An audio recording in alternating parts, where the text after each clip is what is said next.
Dans cette maison vit une famille meurtrie. La tristesse se lit sur les visages. Les sourires ont disparu avec Marcel Namata Diteng, le sous-préfet de Batibo, situé dans la zone anglophone du Cameroun. La dernière fois que sa femme l'a vu, c'était le 11 février. Il se préparait à participer aux commémorations de la journée de la jeunesse qui ont remplacé il y a bien longtemps celle de la réunification des deux Camerouns.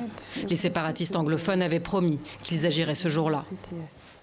Ils proféraient régulièrement des menaces par SMS, et disaient qu'ils allaient attaquer Batibo, notamment le bureau du préfet qu'ils traitaient d'occupant colonial. Julienne ne voit même pas son mari quitter la maison. Les gendarmes en faction devant leur domicile l'assurent qu'ils l'ont vu partir avec son chauffeur.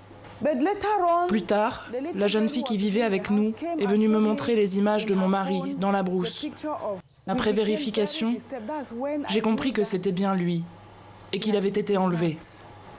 Les autorités lancent des recherches, mais la famille du sous-préfet reste sans aucune nouvelle jusqu'au 20 juin. J'ai vu un document sur Facebook qui parlait d'un plan d'urgence humanitaire et des victimes de la crise. C'était la page 7 que j'ai lu que mon mari avait été assassiné. Je ne voulais pas y croire. Je me disais que s'il s'agissait d'une information officielle, la famille, moi sa femme, aurait été informée officiellement. Une famille qui aujourd'hui encore ne sait pas ce qui est véritablement advenu de leurs proches, ni pourquoi. Je ne m'attendais absolument pas à ce qui est arrivé. Nous sommes anglophones, je pensais que nous serions épargnés. Rentrée à Yaoundé depuis la disparition de son mari, Julienne, enseignante, subvient seule aux besoins des 9 enfants qui vivent avec elle.